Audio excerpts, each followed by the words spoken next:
All right, welcome everybody. Thank you so much for joining us. I'm very excited. Today we have with us a guest speaker. The topic is lending, the best seat at the table.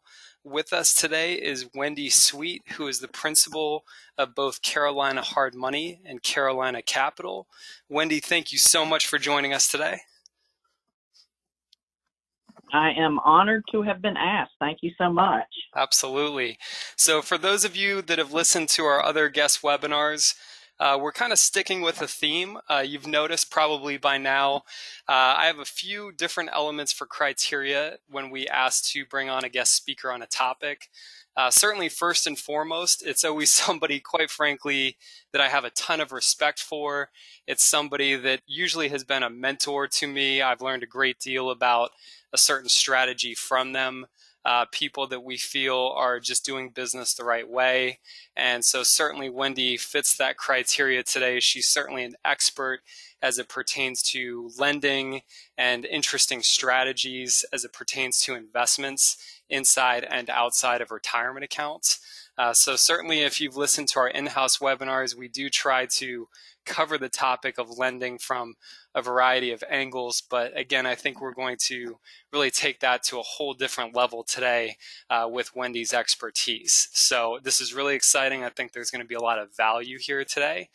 So in terms of the format, really what we'll do after this brief introduction is the next, we'll call it maybe 10 minutes, will be an overview of the self-directed service, which is what we do at American IRA. We are a self-directed IRA and 401k provider, and we see that there's a lot of non-clients that have registered for this.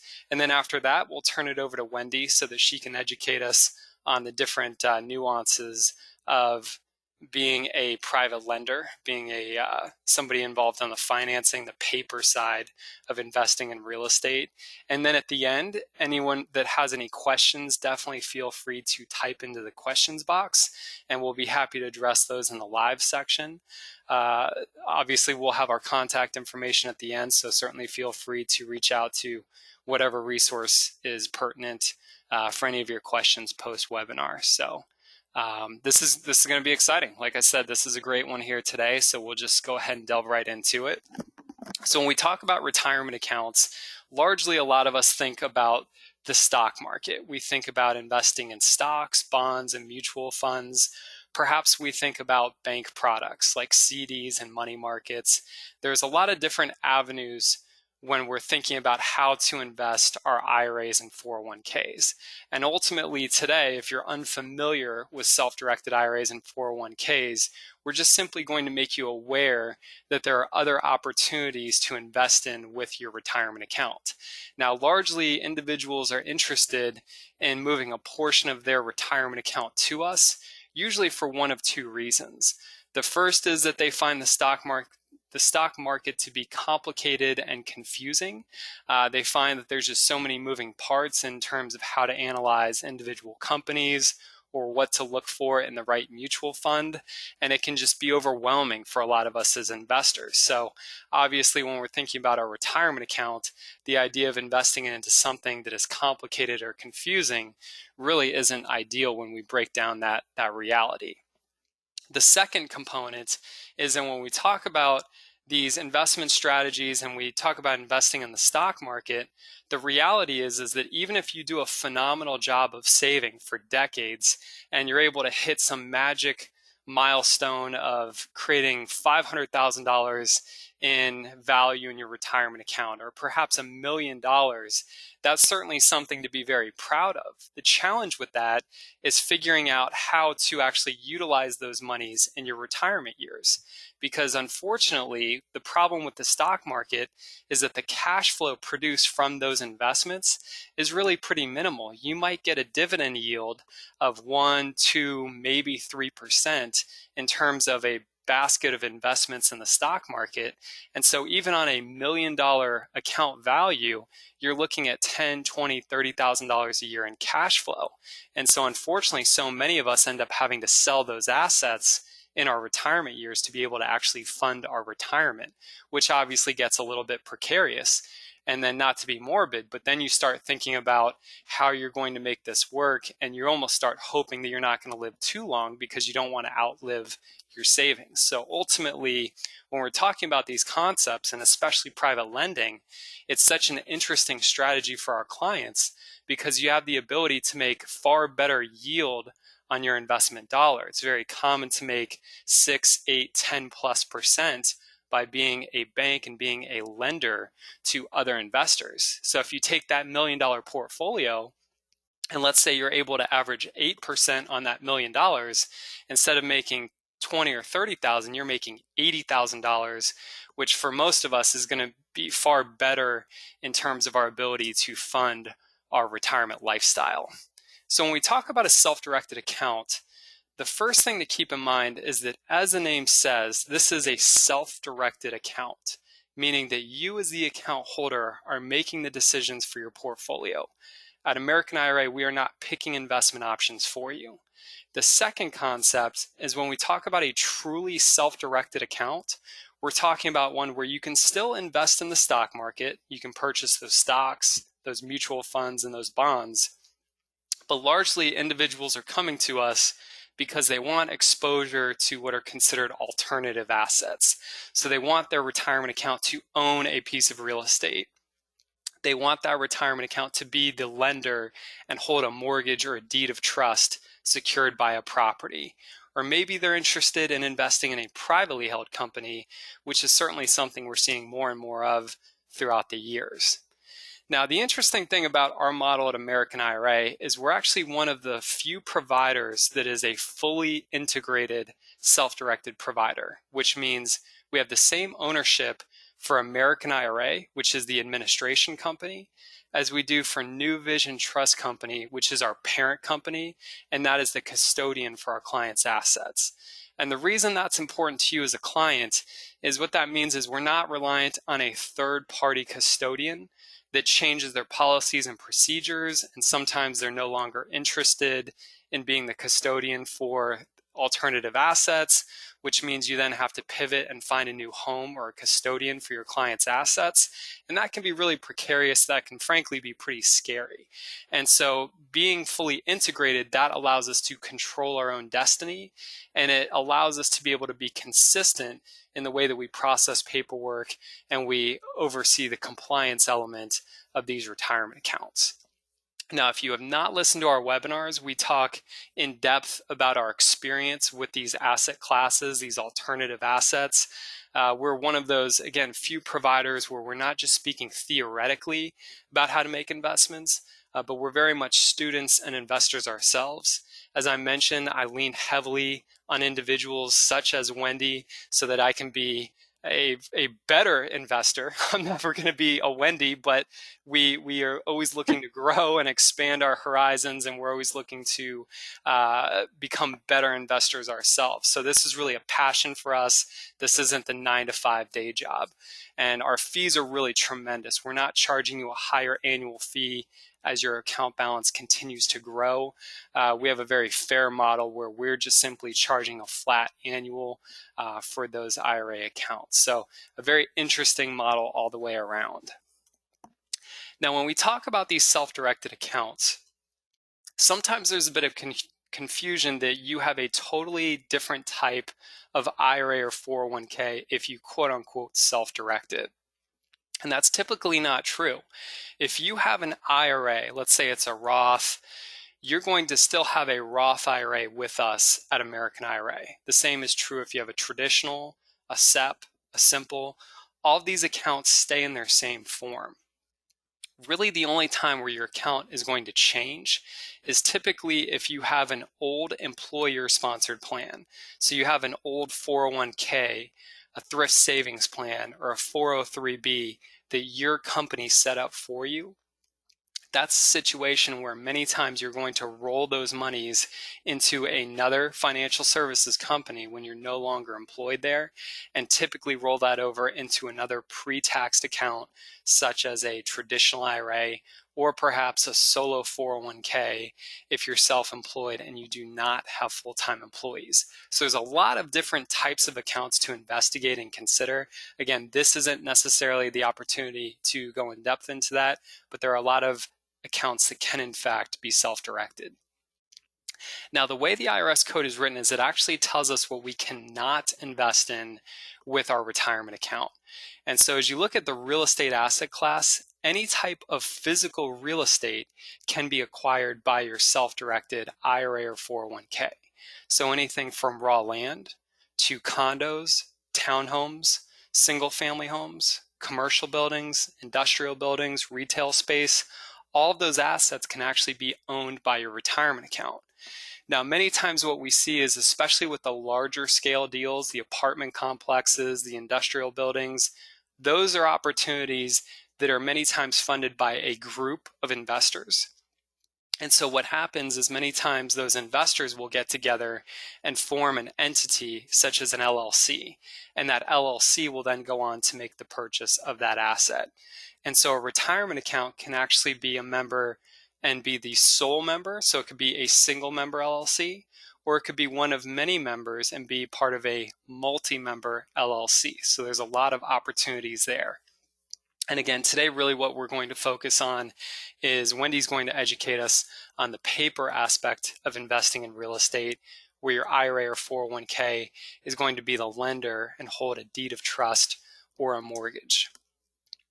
Now, as you look at the real estate asset class, really what we tell people is if you're making an investment with your retirement account, it needs to be an investment. It can't be purchasing your primary rental, or excuse me, your primary home. It can't be purchasing your vacation home at the beach or in the mountains. It needs to have investment characteristics to it. So typically it will be a rental property, maybe a fix and flip. For those of you that work off-market deals, we have clients that work closely with their attorneys and CPAs to structure wholesale deals or putting options on properties. Joint ventures, as we mentioned, is really just another way of saying that a retirement account is partnering with other investors. And then retirement homes is something that we're seeing more and more of, where clients are purchasing a property that they want to utilize in their retirement years for their personal use. And so at the time of retirement, they'll actually take that, take that property out as a personal distribution. Now, again, this is something you want to work very closely with your CPA on, but it's something where we see that client that purchases the condo at the beach, the house in the mountains, or the lake, whatever their kind of dream scenario is for their retirement years.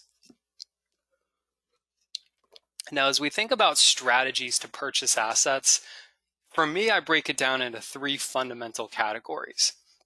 When an IRA or 401k is going to purchase an asset, such as a rental house, or it's going to make a loan, there are kind of three fundamental ways that that can play out. The first is that the IRA or 401k will be the sole owner. It will then pay cash for whatever that asset is, the rental house, etc. Option number two is where the IRA or 401k is going to partner with other investors to make an investment. Again, it could be the retail shopping center. It could be a group of investors putting together, a larger note and lending to another investor. But it's a joint venture type of situation. And then the third option is where the IRA or 401k is actually going to be borrowing money in order to make an investment. So we have seen scenarios where IRAs or 401ks will borrow money for the acquisition of a rental property. We've also even seen scenarios where a retirement account, will borrow money from third-party sources in order to then actually turn around and lend that money to other investors. Now, certainly anytime you're using leverage, again, you're going to want to have very specific conversations with your CPA, around potential tax consequences, but there are ways that that strategy can work. Apologies, we're getting into allergy season, so I tend to get hit pretty hard with that. So with that being said, now this is the main event. I'm going to go ahead and switch the keyboard and the mouse over. So again, we're very lucky to have with us today Wendy Sweet, who's the principal of Carolina Hard Money and Carolina Capital. And she's going to be able to share with us and dig really in depth into the idea of us being private lenders, whether it's inside or outside of our retirement account. So Wendy, if you don't mind actually clicking on the screen with the mouse, and hopefully you'll be able to control the slides there. Okay, let's see. I am moving it around, and it looks like that might be me. Perfect. So there we go. Beautiful. So thank you for that awesome introduction. You make me seem so important. I'll do my best to live up to that. You know, I always love listening to you talk, Sean, and because you're so knowledgeable about how IRAs work, not only how they work, but ways that they can be invested. And you're so good at the warnings that you give out. And I love that. I have been telling people for years that if you understand self-directed IRAs and how they work, you can raise all the capital you need to do real estate investing. You'll be helping other people invest their money. You'll be protecting your own money as an IRA investor, of course. If you understand self-directed IRAs, you've got a whole new world that's open to you to be able to lend. You know, I'm a hard money lender. I'm not cheap. I'm an expensive way to go. I'm also a great alternative if you're interested in the investing world. Lending is the great alternative to get in there to have the lower risk in front of you. And that's exactly what we're going to talk about today. I have talked about in the past about mistakes that can be made, and we're going to hit those. But I really want to talk about how I got started in lending. I have to say I kind of fell into it. I hate to admit that, but I am a recovery mortgage broker. I started lending money on the conventional side for investors only. I knew that if I could capture the investor only market on the conventional side, that I would be able to really knock it out of the park with loans. Most mortgage brokers and most people who work want to pick that low-hanging fruit and the stuff that's really easy to do. And owner-occupied lending is simple. Non-owner occupied lending is not simple. There were a lot more things that needed to be underwritten. And I knew if I understood that I would be faster and better than most other mortgage brokers in that. And it worked out really well because as I was doing all of these non-owner occupied loans, when I was underwriting them, I would see that there were a lot of people who had money, not only in the bank, but in their self-directed IRAs, that were not able to find houses. And then I also had, there were plenty of people who could find houses, but they couldn't find, there wasn't a conventional loan out there that would allow them to buy the property and fix it up, that give them the money to do that. So I started brokering people's money, people that had money in self-directed IRAs, mattress money, money in the bank, wherever they had it. I would broker that money to the guy who wanted the loan. And that's really how I started doing hard money. I didn't even know there was such a thing as hard money until I was already doing it. So I really kind of fell into it. And what I realized is that, you know, if I can do this, anybody can do this. It is really easy to raise money if you know what you're doing when you put it out on the street, when you lend it out to other people. You need to protect it as if it's your own money. And that's, I think, the biggest skill that you need is to be able to protect that money and understand the deals that you're lending your money in. And we're going to talk a little bit about that. So everybody can be a lender. And when I say that big money is not required, I didn't have any of my own money that I was lending out. I had my own little self-directed IRA that I could do 1 or 2 loans and then it was empty. But what I was able to do was learn as much as I could about what you shouldn't do with a self-directed account. I needed to know what you can't do, because the last thing I wanted to do was put people in harm's way of losing their investment. You have to make sure it's an arm's length transaction. You can't touch the money yourself. There are so many different things that people need to understand when they're lending that IRA money out, because you really don't, you don't want to take a chance of even being in a gray area. And you don't have to make money in this. You don't have to be in a gray area. Keep it on the up and up.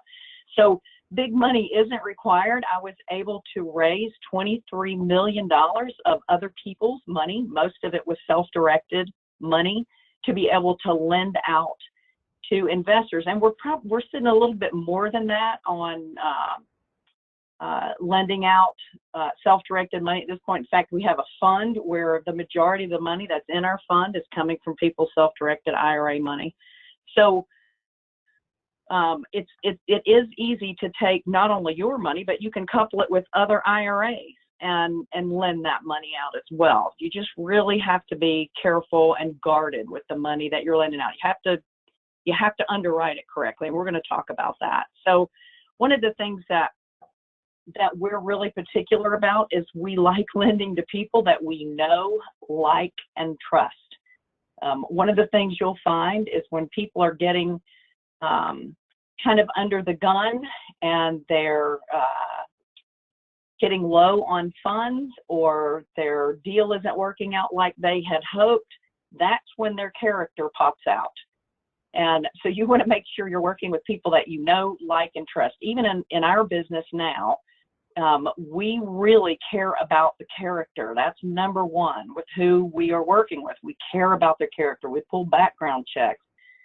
We do credit checks, of course, but we pull a background check because we want to know what they've done in the past. Also, a lot of times in a background check, you're going to see judgments and liens that don't necessarily show up on a credit report. Also, is this person someone that I enjoy talking to? Do they seem to know what they're doing? Are they experienced already in what they're doing? Those are all things that we want to know about that person. And if you're lending your money, you need to be thinking the same way. The other thing I think is important for people to understand is that the true profit in lending money is in the points. And the points is basically the origination fee that you lend up front, that you're charging up front. So you're going to have points, that origination fee, and then you're going to have the interest rate, like you talked before, 6, 8, 10%, whatever that interest rate is going to be. You also have a choice of, are you going to do short-term loans like we do? Ours are 6 and 12 months. Or are you going to do a longer-term loan that's 3 years, 5 years, 10 years, maybe even longer than that? All of those options are good options. You just have to look at what works out best for you. Now, for us, we like the short-term loans because we like to be able to change as the market changes. And anybody who's been in real estate, even just for a year, has seen the market just go crazy. We've got this black swan event with COVID happening. You just don't know what's lurking around the corner, what changes could be happening in the real estate market. And that's one of the reasons why we really like the short-term loans, is because we know that it's going to get paid off soon, and then we can adjust on our next loan. Should we charge more points? Should we charge higher interest? Is that a house that we would want to lend on? Is that a person that we would want to lend to? What is important about that deal that would make us want to go into the next deal? So because we have short-term loans, our profit is truly in the points. The loan origination fee that we charge up front, that 6% interest or 8% interest or 10% interest, if it's only for 6 months or 8 months, the interest really doesn't matter that much. The points are what does matter. We know that whatever we charge interest rate, those points are based on the entire loan amount. So your points really should be higher the shorter term that your loan is. We do loans And I want you to think about this. So let's say we're doing a 6-month loan. We're charging 11% on the loan, and we're charging a loan origination fee. Well, we don't have a prepayment penalty on our loan. So if they're in that deal and they're only in it for 2 months, I've only earned interest on that 2 months. Well, if I'm charging enough points up front, I don't care that they've paid it off early. And that's the way we look at deals. And you might want to think about that as well. So I did talk a little bit about how I got started as a recovering mortgage broker. And really it was about in 2008, I stopped doing conventional loans along with the rest of the world. It was kind of set up for us that way. And about 2011 is when the hard money side just really started picking up. And I brought my brother in, who has a commercial mortgage background, to be a business partner with me. And since then, we have started the fund that we're doing. We do all kinds of commercial loans and single family loans as well, all over the Southeast. We love our backyard, and that's something that I think is important too. When you're lending, not only do you lend to who you know, like, and trust, you need to truly understand the market in which you're lending, because it's different everywhere. Even in let's take Charlotte, for instance. Even in our Charlotte market, you'll see that there is a difference in an after repaired value of a house from one block to the next. The regentrification may have started on Street A, but Street B, it hasn't started there yet, and you don't know what's going to happen. So you really want to be careful about the market that you're lending in. And I'll give you another good example. We don't lend in resort areas because we know that resort areas seriously fluctuate. I won't lend at the beach, and I won't lend in the mountains right now. We are very, very careful about tourism at houses that are based on tourism because you just don't know what's going to happen there. So let's talk about the top 5 reasons, or the top 5 things you need to stay away from when you're lending money. So number 1 is never lend to family. It's really uncomfortable around the Thanksgiving and Christmas dinner table when somebody either owes you money or you owe them money. It can be very, very uncomfortable. So we always warn people about lending to family. The true reason is sometimes you let emotion rule that rather than the true facts. And you might make an investment that you really, really shouldn't make, or that you normally wouldn't make because that's a family member. So I would be very, very careful about that. When I was in the conventional lending world, I found that moms co-sign for kids, kids co-sign for moms, grandmothers. It was just an array of people who were co-signing for each other. And what I found is that the majority of people who co-signed for somebody else had messed up credit because of who they co-signed for. That happened way more often than not. And that's just the way it is in the real world. So be very, very careful about that. And when you are lending with your self-directed IRA, you really need to be careful about that. You need to know who you can and cannot lend to in your family. There are specific rules, and you need to know what they are. Because if you lend to somebody that you really shouldn't be lending to, like let's say for instance, I could lend to my brother if I wanted to, but I can't lend to the brother that I'm in business with because we have a business relationship together. So that's something that you just need to be very, very careful about. Make sure you ask those questions of what you can and cannot do. And of course, the team at American IRA can certainly answer those questions for you. So number 4, borrower due diligence. That is extremely, extremely important to make sure that you do all the due diligence necessary on that borrower. So, what do you do normally? You want to make sure they have a job because they have to be able to pay the loan back. So you're going to say, well, what if they're a full-time investor? That's great if they're a full-time investor, but I want to see a history of what they've been doing. So how do you see that? I want to see the HUD from when they purchased the house, and then I want to see the HUD from when they sold it. So what I'm looking for is, what did they pay for it? What did they sell it for? And how long did that take?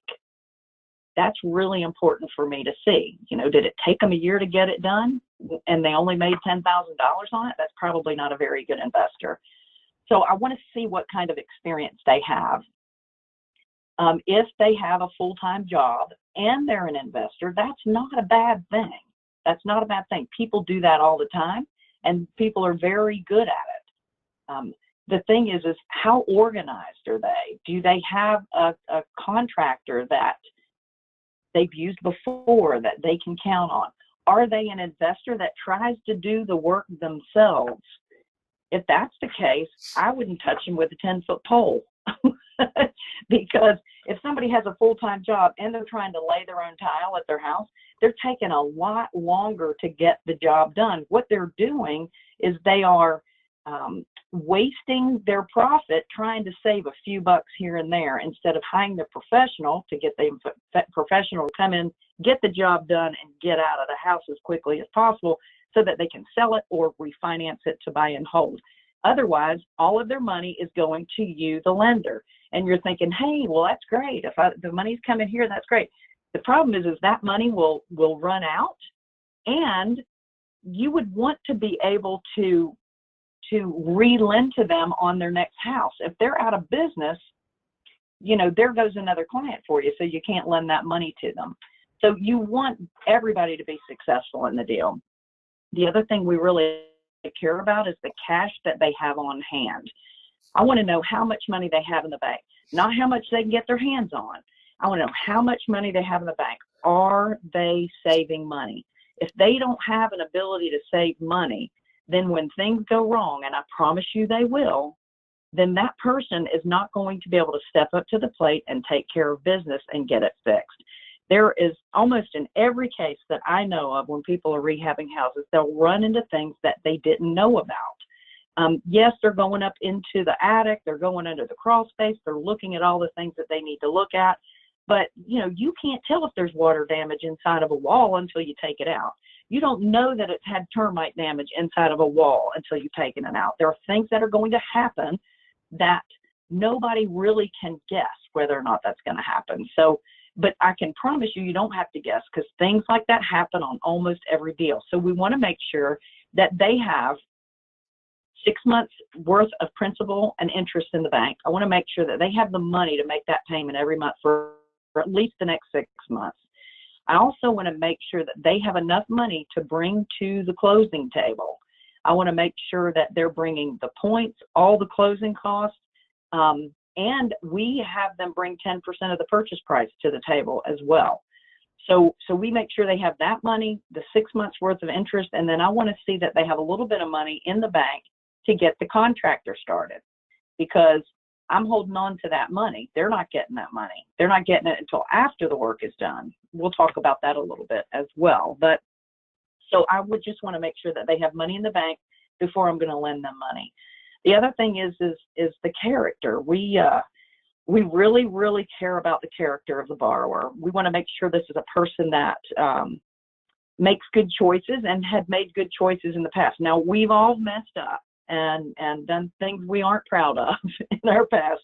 And you may have some things show up on your criminal report that you wouldn't get up and announce to the world. But how long did that happen? How long ago did that happen? Was it 20 years ago, or was it 2 years ago? Those are things you need to look at when you're pulling a background check. We have one in particular. I tell this story all the time, so if you've heard it before, I apologize, but it's a good one and I have to share it. We did pull a background check on a young man who he had 22 seatbelt violations in a matter of 3 years. And I don't know how you let that happen. It's like you've got to be driving down the street screaming, "Hey, I've got no seatbelt on." But he got had 20 seatbelt violations. And when we asked him about it, he said, well, I just don't like to follow the rules. And my brother was the one talking to him. He said, well, we have rules and we want you to follow them. So we're probably not a good fit. This guy had a 750 credit score. He had plenty of money in the bank. He was experienced, but we did not do his loan because of his seatbelt violations. And I know that sounds crazy, but you know, that's a pattern of not following rules. And we don't really want to be mixed up with something like that. Same thing as judgment or liens. You know, when we ask for tax returns, when we ask to see people's tax returns, we understand that people, especially self-employed folks, that our tax returns don't always really show what we're making. But what I'm really interested in is I want to make sure that they've been filing their taxes every year. I care that they're filing their taxes. I don't want to lien. That government comes way in front of in front of us when we're on the lien. So we want to make sure that there's nothing in front of us, that there's no judgments out there, that there's no liens out there that we need to be concerned about when we're lending money to this borrower. And then I talked a little bit about the experience. We do care about experience. Now, we do loans for brand new investors all the time, so don't get me wrong about that. But I will tell you, on those brand new investors, I spend a lot of time holding their hand. I invite them to the subgroups that we're involved in. I do a Wednesday with Wendy. I tie my Wednesdays to offer people free mentorship. So I, you know, offer that to them, and I offer that to you as well. We can talk about that a little bit later. But I want to make sure that they're plugged in to other investors, that they're plugged into this world of investing, so that they're not just, you know, Home and Garden TV got them excited and they got into the business. Because we all know that it's not, Home and Garden TV is not reality at all. And we want to make sure that that's not what they're doing. So we do care about that experience. Now, on number 3, so we've talked about being really concerned about the borrower and how they qualify. You also want to understand about the property and the due diligence that needs to be done on that property. So I've had my real estate broker's license in both North and South Carolina since 1981. I got them when I was a mere child of 12. So I do have access to MLS. And when someone is calling me about a loan, I want to go over that property with them. I want to make sure that their exit strategy is a strong one, because remember, I want my money back. I don't want the house. I'm in the lending business. That's my number one. I'm in the lending business. I am not in the rehab business. I stink at rehabbing. So I'm going to stick with the lending business. And the number one thing that we as lenders care about is how long will it take us to sell it when we have to take it back. We look at every deal as if we have to take it back tomorrow. We wouldn't do a loan if we really thought we had to take it back, but we're going to approach every deal as if we have to take it back. We want to make sure that that borrower has several exit strategies, and we want to make sure that if we have to take it back tomorrow, that it's going to sell very quickly. So when someone comes to me with a deal, we pull it up on either on MLS, or we'll order the appraisal, because we do get an appraisal on every house that we do. But in looking in that appraisal, really the first thing that I personally look at is days on market. I want to know how long it took to sell that property. And we're in a market now that's just absolutely insane. In most every appraisal we get right now, it's way less than 30 days that houses are on the market. It's incredible to be in this market right now, but I promise you it won't last. It won't last. It's great right now, but it won't last. That's another reason why we like doing the short-term loans, because we know that it won't last. And we want to be able to change our strategy should we need to when things change, and they will. The other thing is the price range in the market. So one of the things that we did as lenders back in January of 2019, we got into what we call lending in the affordable housing market. Now, in the Carolinas, affordable housing would be houses that are under 400,000. I know that seems high to some people, and if you're in California, that seems really low. But in the Carolinas, affordable housing is 400,000 or less for the after repaired value. The sweet spot in most of the area that we work in the Southeast is where the after repaired value is really around 250 to 200. That's a real sweet spot for affordable housing. We know that that's going to sell, the minute it hits the market, somebody's going to buy it. It's really, really good. So we know that no matter what happens, that house is going to sell pretty quickly. We feel too that price range is almost recession resistant, especially with this black swan event with COVID coming through. People's buying criteria has really, really changed. The end user is what I mean, not the investors that are buying the house, but the end user has really, really changed. They're now looking for usually an extra bedroom because they're working out of their homes. They need an office, a good office location within the house to be able to work out of their homes. They are wanting to move out of the busy downtown and more into a suburban area. We're also seeing them move out of the larger cities into the smaller bedroom type communities. And we're seeing a lot of people move here from the Northeast.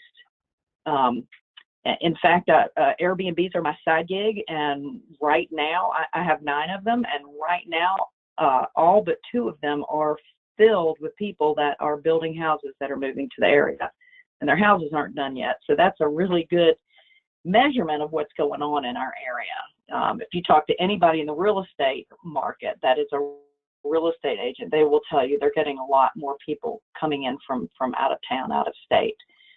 The other thing that you want to be really concerned about, and you probably wouldn't know this unless you were a conventional lender, is location. Now that's what everybody's been saying about real estate for years and years and years. So we know that location is important. But it's not just the location of what part of the town you're in. It's where are you in that neighborhood? Like I have third house in. So I bring this up. I learned this from a really good investor, Robin. Gosh, I can't even remember her last name. Thompson. This is what. Yes, Robin Thompson. Thank you very much. Mm-hmm. So I learned this from her, and I never thought about it until she mentioned it in a seminar I was watching, and then I thought, wow, you know what? That really makes sense. And I started noticing it to absolutely be true. So when you're buying in a neighborhood, if you're one of the first 3 houses in that neighborhood, it's not a great house to fix and flip, because most people don't want their children out playing in the front yard where everybody in the neighborhood's driving by the house. So, and it's just busy. You don't have the privacy when you're house number 1, 2, or 3 on either side of the street at the entrance. However, if you're buying a property to buy and hold, that's the perfect location to be in, because you just stick a sign in the yard for rent, and everybody in the neighborhood knows it's for rent, and they're telling all their friends trying to pick their neighbors. So it's a good thing and a bad thing depending on what your end purpose is for that particular house. The other thing is just being on a busy street. You take any kind of road that is either a 4-lane road or a busy street where there's a lot of traffic. People have a tough time getting in and out of the driveway. That's a great house for a rental also because of the exposure that you have. But as a fix and flip property, it's much tougher for that person to sell because, number one, they have a tough time getting in and out of the driveway, but it's the car noise, the constant traffic, the lack of privacy. People just don't want that kind of exposure.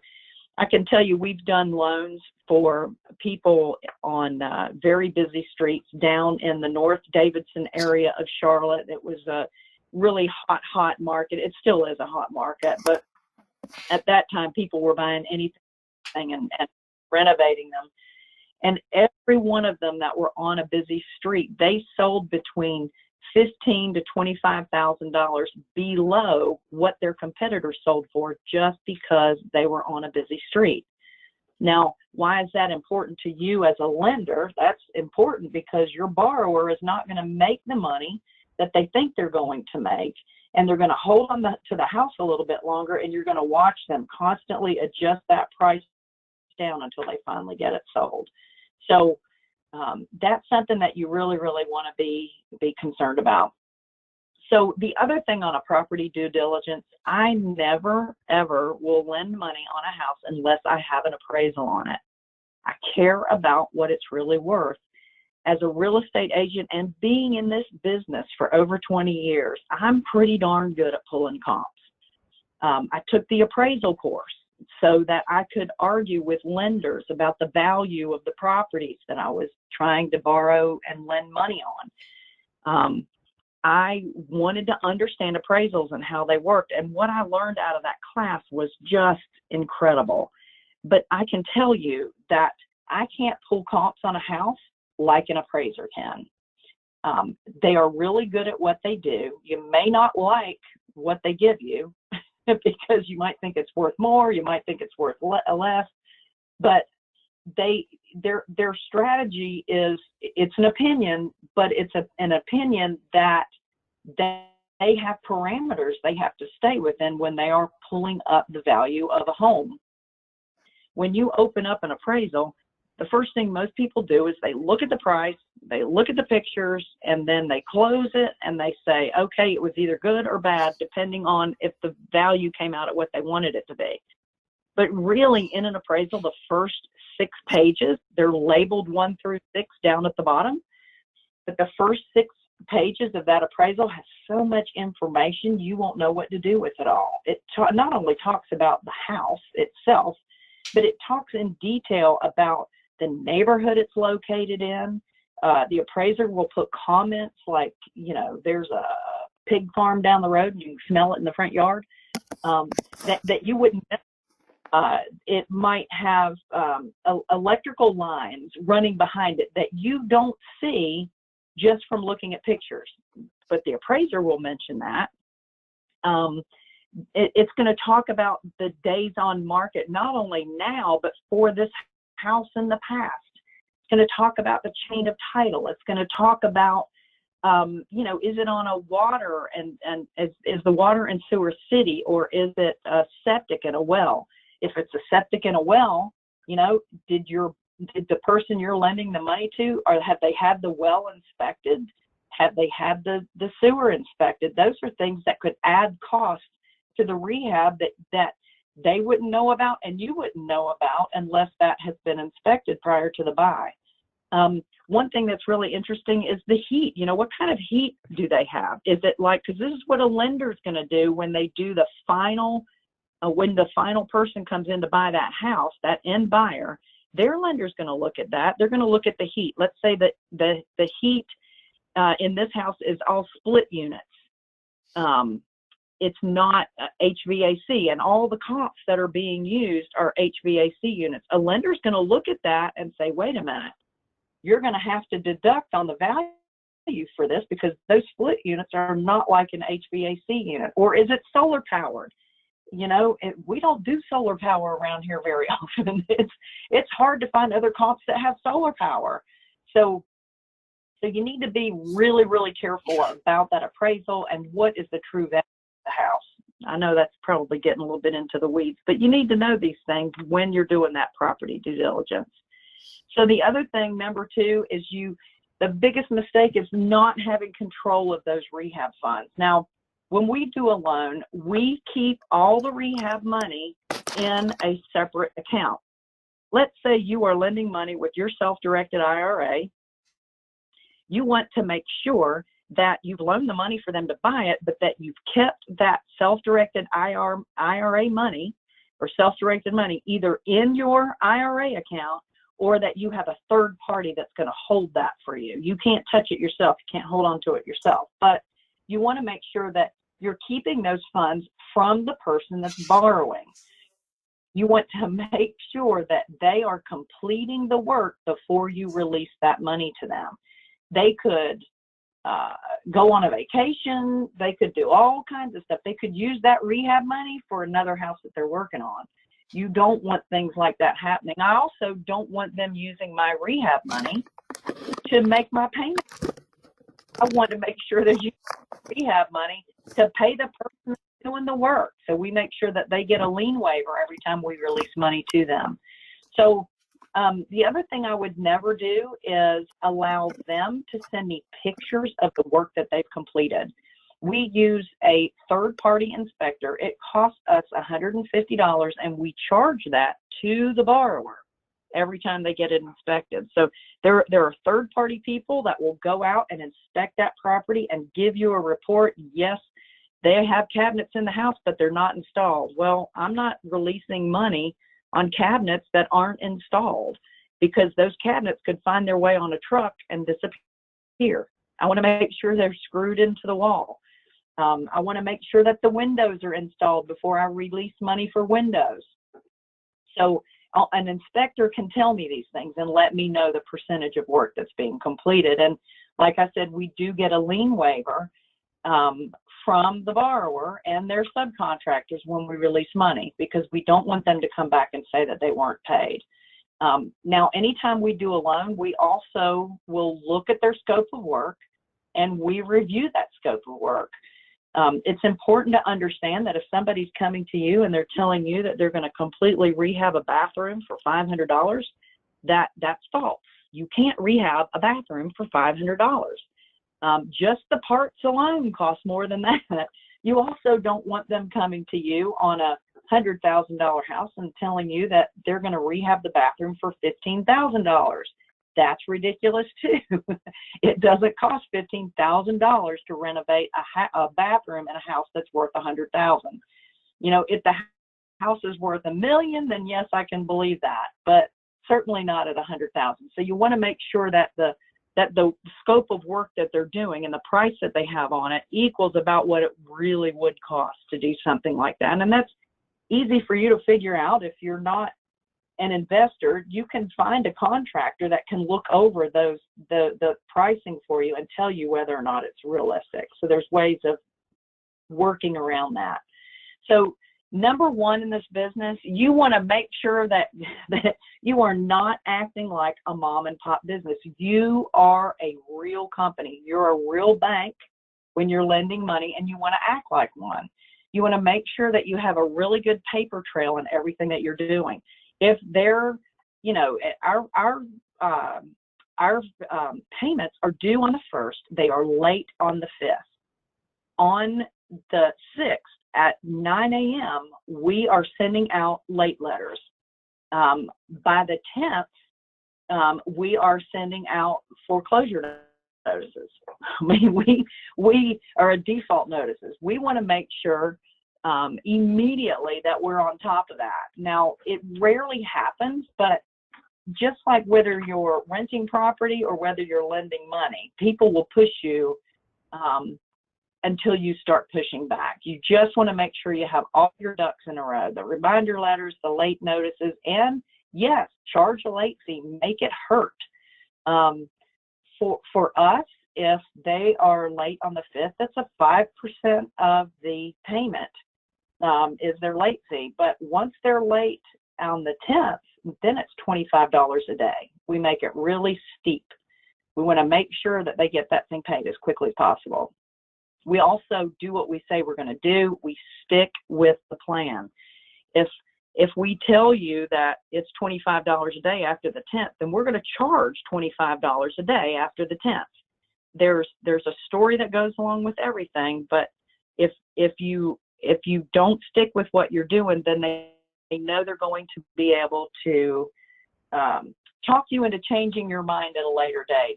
And you just want to make sure that you're really sticking with what you're doing and treat yourself like a business, because you are. You want to keep good records on everything that you're doing. For your documents that you use to make a loan, your attorney should be the one, a real estate attorney should be the one that comes up with the documents that you're using. You just tell the attorney, here's the terms. It's going to be for 6 months. It's going to be for 10%. We want to charge 4 points on our origination fee. Here's what the due date is. Here's what the late fee is going to be. You tell them what you want it to be. They come up with the note for you.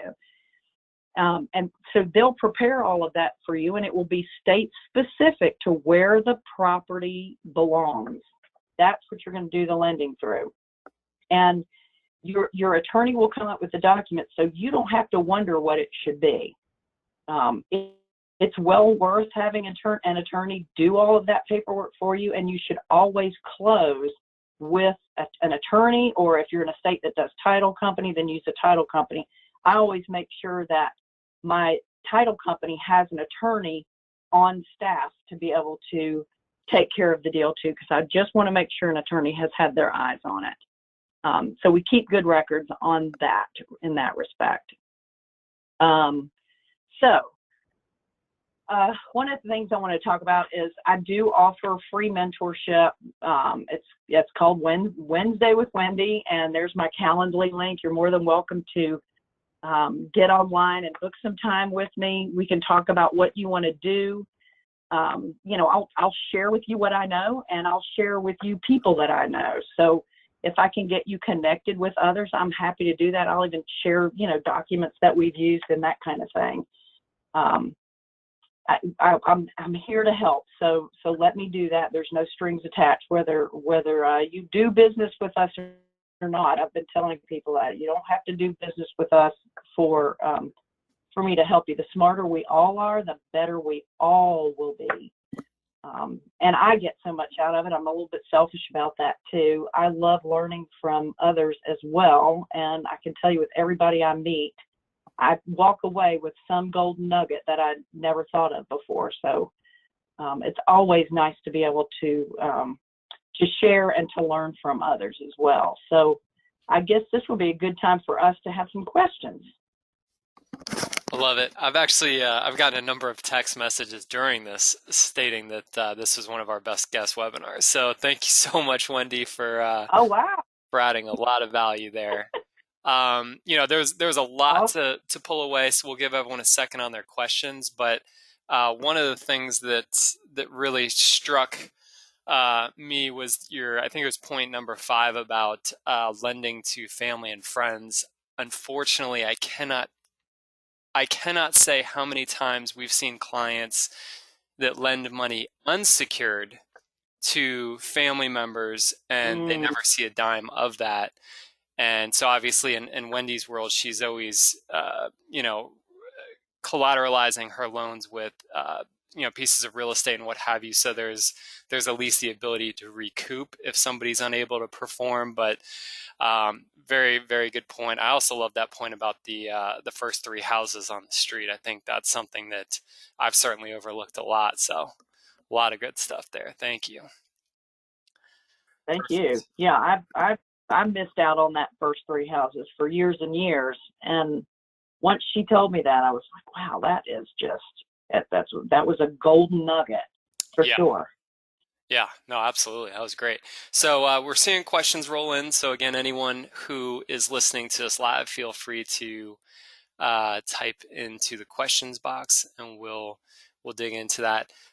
So there's a couple questions here. Wendy, if you wouldn't mind sharing, you mentioned also some interesting insights into not lending into areas where it's reliant on secondary homes, vacation areas like the beach and the mountains. Can you speak to whether that's something that is a new concept? Is this something due to the pandemic, 2020?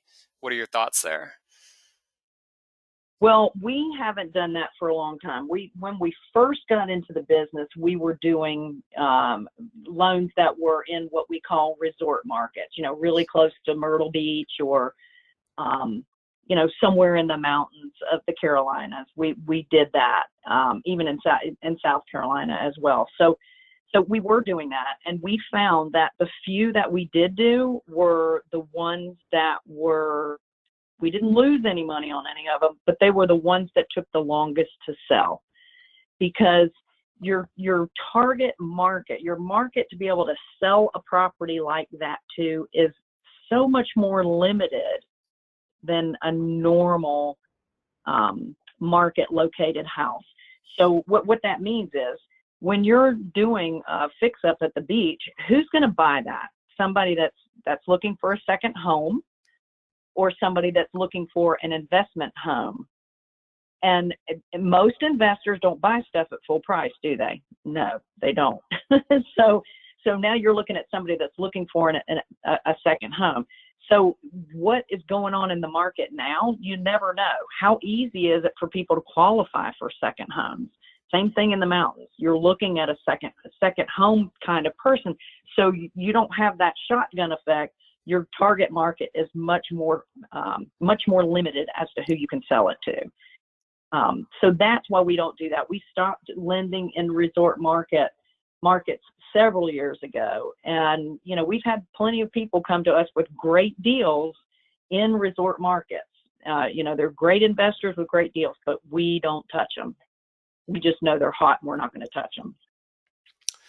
That makes a lot of sense. I grew up in kind of a beachside community in Florida, and out of high school, I started buying condos on the beach, and the $110,000, $120,000, $140,000 condos, when '08 hit, those were worth about $30,000. So it certainly is a much more dramatic type of market when things are especially not going well. So, and even more so, the jobs aren't there. The service industry jobs go away, so you struggle to find proper tenants as well. So that makes a lot of sense. Yeah, that's another tremendous nugget there. Well, you even look at the Airbnb market. I said that's kind of my side gig, the short-term rent.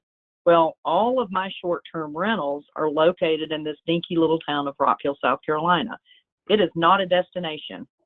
If you're coming to Rock Hill, there's a reason for it. And when COVID hit, at first I had a bunch of cancellations. But within 2 weeks, I was booked up fully. In fact, March and April were two of my strongest months ever. And it was with construction workers that were coming in, traveling nurses. There were all sorts of people that were coming in because of the pandemic going on. So that really helped me. Now, all of my friends that have Airbnbs that are located in the mountains or at the beach, that March and April were their worst months, and they really didn't start picking up until June, when things started opening up again. So it's just much more volatile when you're in a resort type market. Yeah, no, that makes a lot of sense. So somebody asked for your Calendly slide to be back up, so we've had that up for a few minutes for Wednesdays with Wendy. So Wendy, Booked. Go ahead, please. If the Wednesdays are booked, if you go there now and it's booked, I am opening up more. I just did a Wise Women webinar a couple days ago, and I got a whole lot of bookings in. So I know I've got to open up the end of November into December now. So I apologize for that. You're the queen of alliteration. Sorry. I love it. No, that's great. Perfect. Okay, so we now have some kind of specific mechanics questions for you. Wendy, how many points should I charge for a 6-month loan at 12%? Wow. So 12% is a great return to have on that. If it were me, I would not do less than 2. What you don't want to do is be in competition with somebody like me. You want to be just a little bit less than what your hard money lenders around you, the companies, are doing, because we're just going to offer a little bit more than a private lender would, hand holding, that kind of thing. So 2 points and 12% on a 6-month term, I think is a terrific return. Perfect. So there's also a number of questions around just ideas about what is typical for the amount of points to charge. So do you see, again, so you make a great point. I love a hard money lender that's telling you how to beat them in terms of rates and what have you. But do you have any idea for, let's assume at least some portion of the audience is going to be that onesie twosie type of lender each year. What do you think is kind of the range of points that's reasonable for them to think about? Well, I think when you're doing, between 2 and 4 points, that's great. And here's the way I look at it. I would rather, if I know I'm going to be in a short-term loan, rather than get that 12%, I'd rather charge them 8% and 5 points. Yeah. I make more money. I make more money giving them an 8% interest rate, which they will jump up and down and scream and holler, "Yeehaw, that's good stuff." Because they're investors, real estate investor, rehabbers especially, are only looking at what that monthly payment is going to be. They don't always look at the out-of-pocket up front. They want to see what that monthly payment is going to be. So if I can drop it to 8% and charge them 5 points out of the bat, then then I'm making more money, and they're happy too. And in some cases, I will allow them to, now we don't do this as a company, but when I'm doing it personally, I'll allow them to pay the two and a half points up front at the closing, and the other 2.5 points, I'll allow them to pay it at the payoff. So I'm still getting my 5 points. Does that make sense? Yeah. No, that's good So, stuff. Go so ahead. there's ways of you make the deal work. If it's a borrower that you like the deal, they've got experience, you can charge whatever you want. Just set it up in a term that they can handle. You don't want to put a whole lot at the payoff. Like, I would never do a loan where I put all of the points and the closing costs in the loan and have it paid off at the payoff. I never do that. And the reason why I never do that is because, remember, I look at everything as if I have to take it back tomorrow. If I take it back tomorrow, then how much money did I make off that loan? Zero. Yeah. Because I put it off to the loan. And there's always a chance that I can't sell that house for what I thought I could sell it for. Ask me how I know. I've been down that road. So we don't do that. We make sure that we're at least getting something up front. We want to make sure that they're not coming to the table with zero out of their pocket. They need to have the wherewithal to bring some money to the table. So I love that concept, because really you're speaking to that idea of that margin of safety. So, the less capital you have in that deal on the front end, as you said, if things go south, the more margin of safety you have to be able to get out, and at the very least, make sure everyone's made whole on your end, your firm, if there's any investors you're working with. No, I love that. I don't know, I don't know that this can be replicated on the scale that you work on, where you have to have stated rates and what have you. But Wendy, there's an investor in town that you and I both know. The individual's done quite well, and we were walking a house one day, and they asked me if I'd be interested in lending on it. And I really don't do much lending at all, and I'm very much a novice, I would say, as a private lender. And I just kind of threw out some terms about points and interest. And the person immediately said that was way too high. That wouldn't work for them. And so I just kind of jokingly said the amount that the points and the interest would be in terms of, so instead of saying 2 points, I said, $4,000, and the interest, I did the same thing. And they said, yeah, that'll work for me. And I kind of paused to look at them for a second to see if they were kind of having a little fun with me. And they were dead serious. And so it's kind of interesting, as we think as private lenders, that sometimes people have this very defined idea about the points and interest from that kind of state of numerical value. But when you give them just the actual number, oddly enough, sometimes that's more digestible for them, which is crazy. And that's a great point for you to bring up, because a lot of times they won't convert the percentage into what the real numbers look like. And when they're thinking, hey, I'm going to get $100,000 to use, and it's going to cost me $4,000. What's my return on that? That's pretty darn good. So I think that's great that you split it out that way. I would always use a percentage first, and if you get any kickback, putting it into real dollars like that, I think is a great idea. There's you were talking about where this person said, that's just too much. One of the things you're going to find is that the more experienced someone is, the more used they are to paying less for their money. That's just the way it works. The better they are at what they do, they're going to get more money, more people throwing money at them to put to work. That's just the way things are. So one of the things that I know as a hard money lending company, that what I'm doing is I'm training people to get really good at what they're doing so they don't ever have to come back to me, which, doesn't always make sense, but what it does do is these people refer other people to me all the time.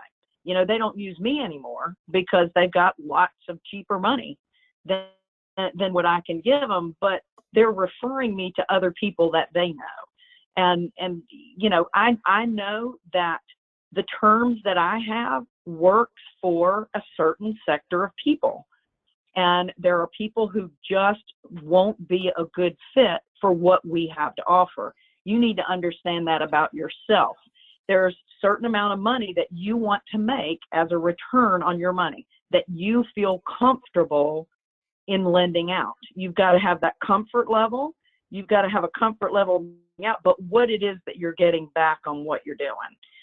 So there's certain people into that category and certain people that won't. Don't do a loan just because you're desperate to get your money out. You've got to make sure that that this person borrowing it is the right fit, that the deal is the right fit, and that the timing is right. So understand that everybody out there is not your customer. That's a great point too. Yeah, as you said, that it's a niche business, niche product or service. So that's helpful.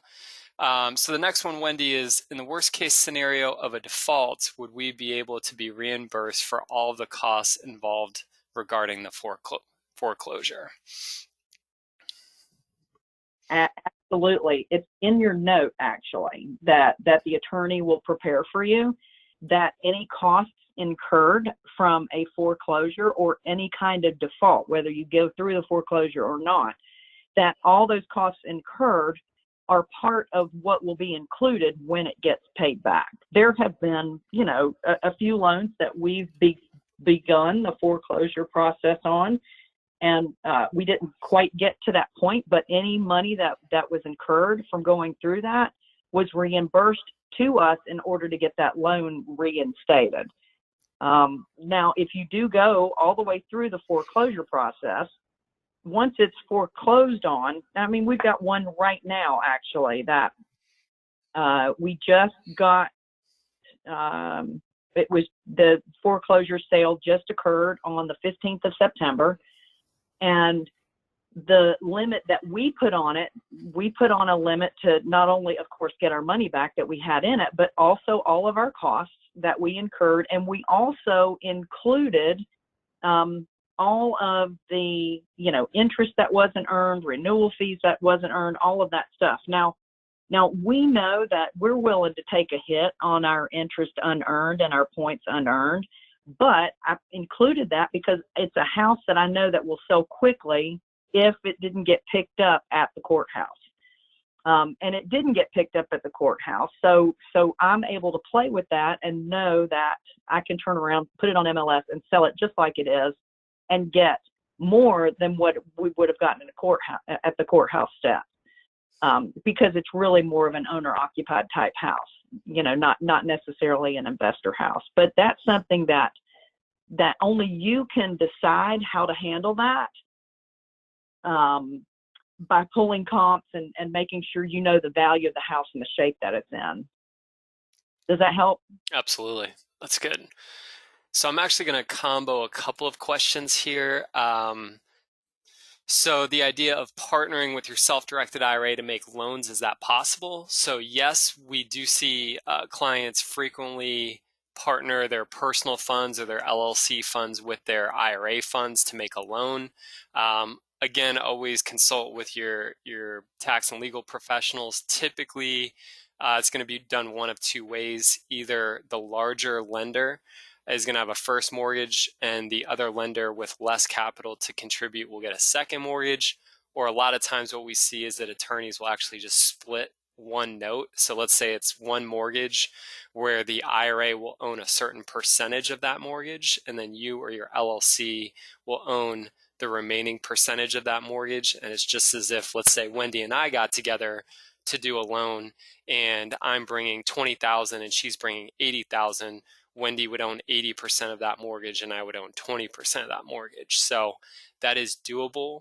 To combo that with a question regarding if you're lending out of your self-directed account and charging points, does the money from the points have to be put back into the IRA as well as the money from the interest? So if we make the assumption that the retirement account is the sole owner of the loan, then yes, the retirement account will get everything in terms of points, interest, any sort of second level fees that you can charge for analysis of the deal, whatever it may be in terms of what you're charging as a lender. That all flows directly back to the retirement account, so that you are seen as just personally being passive and it's your retirement account making the loan. Wendy, we got pretty much all the rest of these are for you. So in addition to charging points, can lenders also charge admin fees? What admin fees should we be charging? Okay. So the answer to that question is yes. However, if you are, doing, less than 10 loans a year, you are competing with someone like me. So we're back to that. I don't know that I would do that. Now, I would I always charge a wire fee for the lender. If you're having to pay, $10, $20, $30 to wire your money back and forth from the attorney, and the attorney's charging you to wire money to you, I would charge for that, but I'd be real careful about any other fees that you're going to add on top of that. Because it just makes you less attractive than just going with a hard money company like me. So that's just one way of setting yourself apart. You're actually better off charging a little more on your points and just adding those fees in as one lump sum. When you start nickel and diming people, then they're going to say, I might as well use a regular hard money company because they're doing the same thing. Does that make sense? Yeah, and a hard money company has processes, and it's a little bit more formatted, which makes it easier to work through. So yeah, that makes a lot of sense. Okay, so a couple more if you have the time, Wendy. Okay, Absolutely. perfect. So general question for both Wendy and Sean: what advice do you have for investors interested in getting started in private hard money lending, who have some capital to lend but not yet meet the threshold for an accredited investor? Largely, this is going to be Wendy. This is where she's an expert. The only thing I'll say is that the biggest mistakes that I've made as a lender have been chasing yield, where I did deals purely predicated on what I found to be desirable points and interest that I could charge to the borrower. I love what Wendy's always said, frankly, about Wendy and Bill and her firm. They lend to people they know, like, and trust. I've certainly learned the hard way that if you're just lending to any person that's willing to meet whatever terms you find desirable, you can get a huge range of outcomes there. So those have been the loans that I regret the most have been just chasing that yield. But beyond that, Wendy, what kind of thoughts do you have?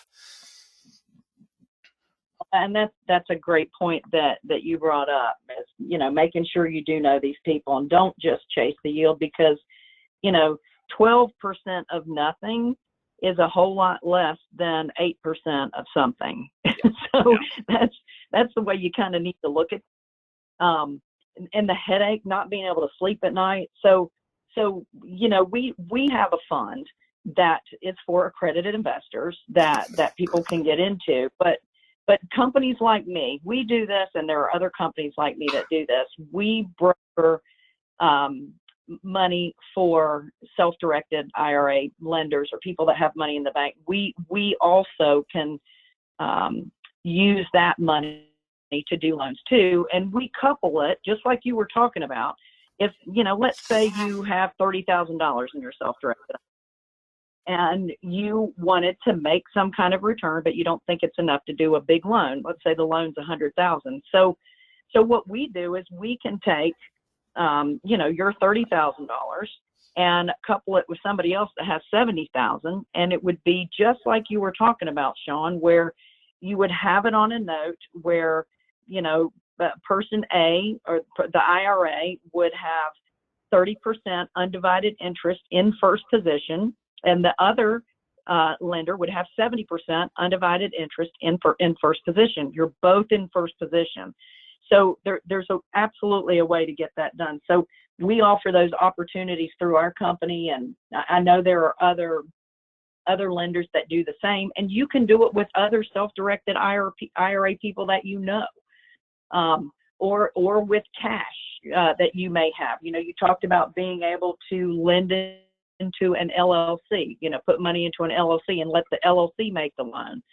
That's another great way of making that happen. When I started lending money, I did not have, I didn't have $1 million to lend out for sure, but I had access to $1 million because I would take other people's money and couple it together, just like we were talking about, the undivided interest in first position. And that I'm glad we're talking about the positions of the loans, because a lot of people think that being in second position is okay, and it is okay as long as you know who's in first. If you have control over whoever's in first position, then being in second position is not a scary place to be. And you can charge a little more when you're in second position. But if you're in second position, it doesn't matter what kind of rate you charge, you have no power in second position. You have to be able to purchase the first to be able to foreclose on a second. So just be careful about thinking that a yield is really good. Oh, hey, if I do this second position, I can earn 18% on my money. Well, you really have no power, and it's a much riskier position to be in when you're in second position. So that's why we do the undivided interest in first position, because then everybody is sitting in the same spot. I love it. So we'll do a fire round. Wendy's been great with her time, but she's got companies to run. So we'll go through these a little bit more quickly. Okay, so Wendy, do we need to pay for a real estate attorney to create our documents, and how much would the attorney cost?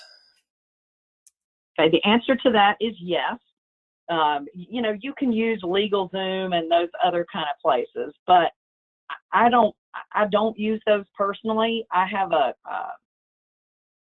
real estate attorney that we use for a lot of our different loans, and he knows what we want, so we use him to draw up our docs. Now we've got our own docs, of course, because we have our own website and all that good stuff. But I would use a real estate attorney that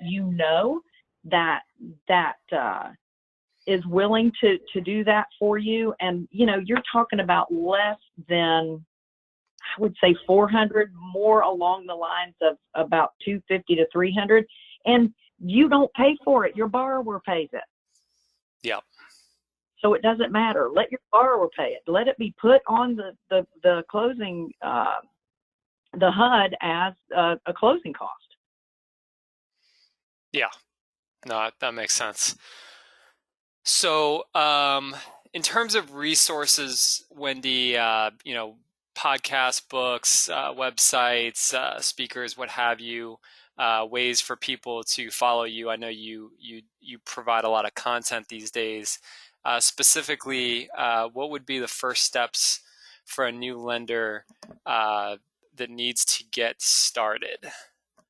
That's the final question. Well, the best go to our website, carolinahardmoney.com. There are tabs across the top.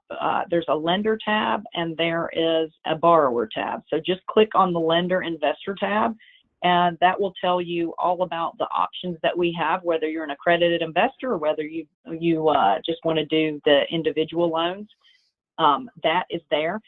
Also on our website, you're going to see links to our different YouTube channels that we do. We do a recording, 2 hours worth of recording every Thursday. The first one's called Ask an Ugly Question Session. So we answer all the nasty questions that we feel uncomfortable answering. Like, if we weren't going to use you, who would we use?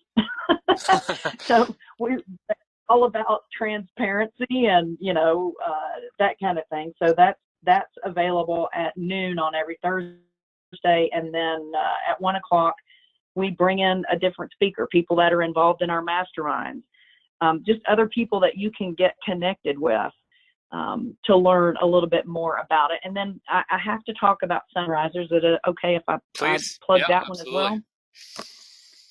well? So I've been able to facilitate a subgroup of that was with Metrolina REIA, which is also a great resource for you too, Metrolina Real Estate Investor Association. But it is a faith-based group. We meet every Friday morning on Zoom at 7:30. We've been meeting now for 18 years, which is crazy to think that it's been going on that long.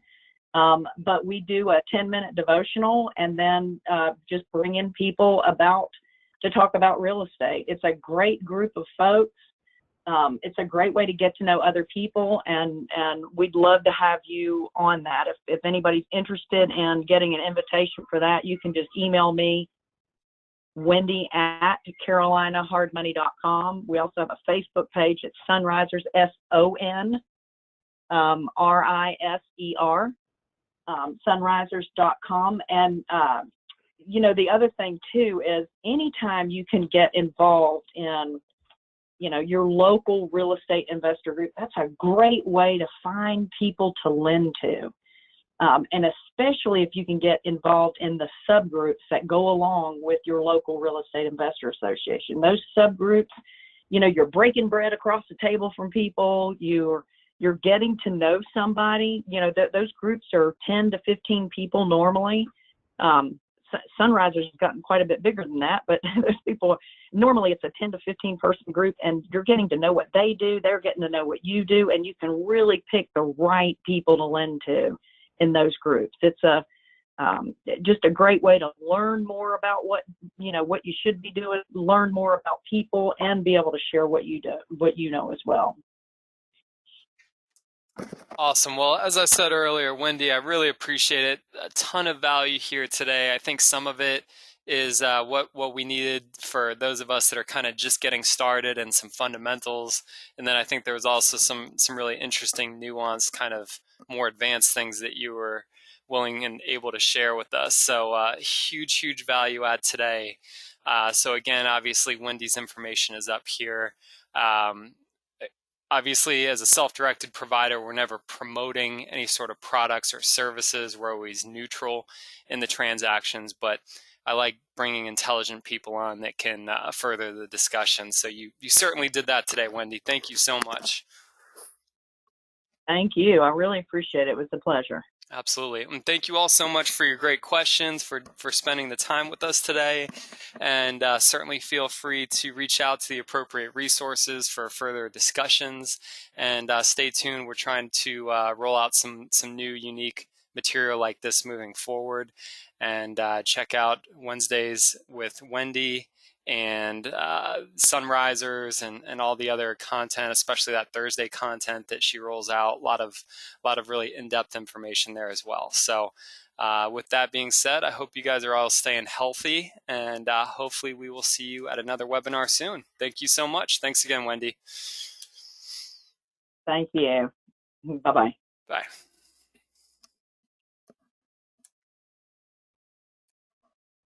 Okay.